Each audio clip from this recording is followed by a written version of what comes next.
Well, happy Mother's Day, everybody. It's kind of a rough day because I don't have a mommy anymore, but I have children, so, it makes up the difference. You have one or the other. It's great to have both, but sometimes it just doesn't work out that way. So I'm going to show you some pictures of my mommy and my grandmother, and my very young here. My mom and I were extremely close. Me and Grandma Elizabeth at Haulover Beach in Florida. I'll tell you what they made of me, Grandma Bessie and me. I was very young then. Grandma Bessie died young. My mother-in-law, Molly. My mom, when she was so young. My grandma Elizabeth again. She was a Victorian lady. My mom, as she got older. Yes, it's when you don't have a mommy anymore. The first Mother's Day without my mommy was kind of hard. All right, I'm going to try to show you some foods. Just give me a minute. What each one of them made. My Molly, for example, made a very good plum pudding. I absolutely love the plum pudding that Molly made. It was really delicious. So let me see if we can find some photos of the food because this is a cooking show. But you either have one or the other. I have children, for example, but no mommy. On the other hand, it could be the other way around. When you're young, you don't have children. So yeah. Oh my goodness, I'm in the wrong area. Would you believe it? That's how dumb I am, folks. Yikes! My kids are taking me out for Mother's Day today, so I'm really happy for that. Here we go. I just have to find what possibly we could find some good food. Here we go. All right, now my mother made the best meatloaf. Obviously, it was really good meatloaf. She made very good roast chicken. Great tuna fish, folks. Great, wonderful tuna fish. And let me see if we can find anything for food so I can show you some photos. And sometimes when you want to find something, it's like looking in a needle in the haystack. You just can't find what you want, folks. It always works that way.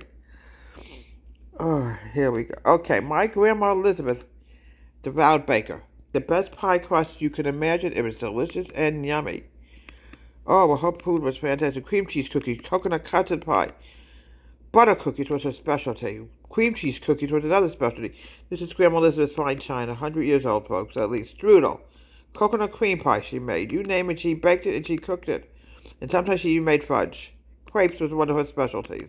With her applique butter. This is a beautiful house. Okay.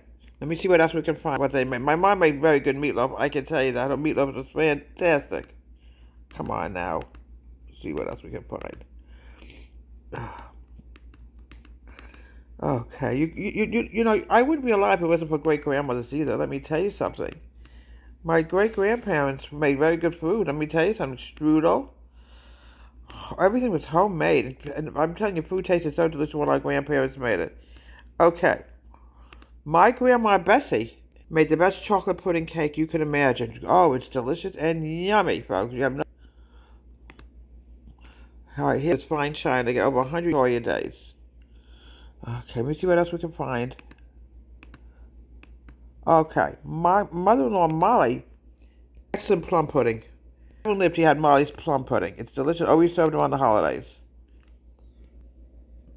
She was very loved her dearly. She was like a second mom to me. My second husband, John, we have no photos of his side. It's very sad. Oh my gosh, Grandma Ida, my husband's she's my grandmother-in-law. Very sweet woman.